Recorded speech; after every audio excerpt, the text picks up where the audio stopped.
Subscribe to our channel, press the bell icon and never miss an update from Latestly. सबको नमस्कार। दिल्ली के अंदर अब धीरे धीरे कोरोना की स्थिति बेहतर होती जा रही है। उसी को देखते हुए पिछले हफ्ते से हम लोगों ने अनलॉक करने की प्रक्रिया शुरू की थी। ये ज़रूरी है कि अगर कोरोना की स्थिति बेहतर हो रही है तो अर्थव्यवस्था को वापस पटरी पे लाना भी बहुत ज़रूरी है। पिछले हफ्ते हमने कंस्ट्रक्शन वर्कर्स और फैक्ट्री ये दो सेक्टर्स खोले थे। पिछले एक हफ्ते से कंस्ट्रक्शन एक्टिविटीज़ और फैक्ट्री दोनों खुले हुए हैं, लेकिन कोरोना की स्थिति अभी कंट्रोल में है। पिछले 24 घंटे में लगभग 400 के करीब केस आए हैं। 500 से भी कम हो गए अब केसेस। 400 के करीब केसेस आए हैं और 0.5% के करीब पॉजिटिविटी बची है, संक्रमण दर बची है। तो स्थिति काफ़ी कंट्रोल में है और भगवान करे ऐसे ही कंट्रोल में रहे।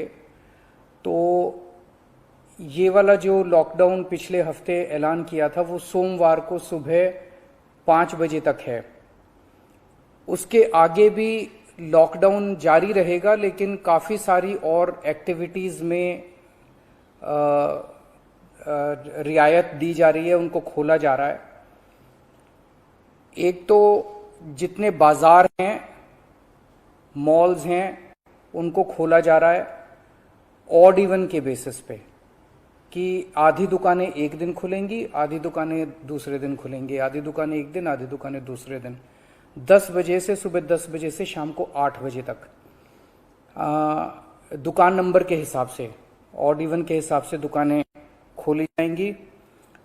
दूसरा, जितने दिल्ली में सरकारी दफ्तर हैं उन सरकारी दफ्तरों में ग्रुप ए ऑफिसर्स जो हैं वो 100% काम करेंगे और ग्रुप बाकी उसके नीचे वाले जो हैं वो 50% काम करेंगे। लेकिन जो एसेंशियल सर्विसेज में काम करने वाले कर्मचारी हैं वो 100% काम करेंगे और हर एचओडी डिसाइड करेगा कि किसको एसेंशियल सर्विस कहना है और किसको 50% करना है और किसको 100% करना है। जितने प्राइवेट ऑफिसेज हैं उन सभी प्राइवेट ऑफिसेज में 50% मैन पावर के साथ वो खोले जा सकते हैं और लेकिन कोशिश करेंगे कि ज़्यादा से ज़्यादा लोग वर्क फ्रॉम होम करें और अपने प्राइवेट ऑफिसेज कोशिश करें अपने टाइम को स्टैगर करने की ताकि सब लोग एक साथ सड़क पे ना आए। दूसरी चीज, जो स्टैंड अलोन शॉप्स हैं और जो एसेंशियल सर्विसेज प्रोवाइड करने वाली शॉप्स हैं वो ऑड इवन के बेसिस पे नहीं, वो रोज खुलेंगी।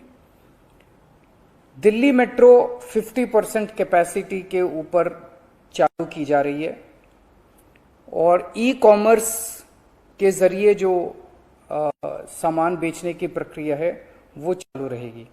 तो मोटे मोटे तौर पे ये चीज़ों की रियायत दी जा रही है और मैं उम्मीद करता हूं इसके बाद देखेंगे कि आने वाले हफ्ते के अंदर भी कोरोना की स्थिति अगर काबू में रही तो और कई सारी एक्टिविटीज़ को फिर उसके अगले हफ्ते खोलेंगे।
एक चीज हम लोगों को ये तय करनी थी, इस बार कोरोना की जो पीक आई थी, मतलब एक दिन में मैक्सिमम कितने केस आए, लगभग 28,000 के करीब केसेस आए थे एक दिन में, 22 या 23 अप्रैल के आसपास।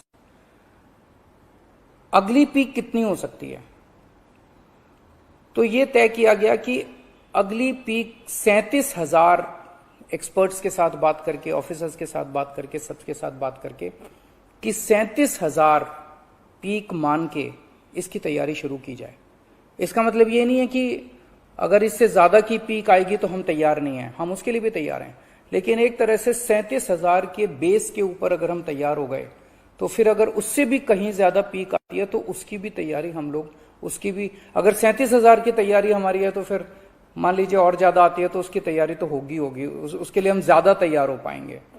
तो 37,000 को एक तरह से बेस माना जा रहा है। 37,000 की पीक की तैयारी के हिसाब से अब सारे कैलकुलेशंस किए जा रहे हैं कि अगर 37,000 की पीक आती है तो कितने बेड्स की जरूरत पड़ेगी, कितने आईसीयू की जरूरत पड़ेगी, कितने उसमें से बच्चों वाले होने चाहिए, कितनी ऑक्सीजन की जरूरत पड़ेगी, ये सारी चीजें, अब कितनी दवाइयों की जरूरत पड़ेगी, ये सारी चीजें अब कैलकुलेट की जा रही हैं। एक पीडियाट्रिक टास्क फोर्स अलग से बनाई गई है। वो पीडियाट्रिक टास्क फोर्स ये तय करेगी कि जितने हमारे ऑक्सीजन बेड्स होंगे उसमें से कितने बच्चों के होने चाहिए, जितने आईसीयू बेड्स होंगे उसमें से कितने बच्चों के होने चाहिए। जो बच्चों के होंगे उसके लिए फिर अलग किस्म का सारा इक्विपमेंट होगा, उसका अलग किस्म के मास्क होंगे, अलग किस्म का ऑक्सीजन का मास्क होगा, उसकी सारी चीजें अलग होंगी। वो पीडियाट्रिक टास्क फोर्स बना दी गई है कल, वो अलग से अपनी तैयारी करके अपनी रिकमेंडेशंस दी।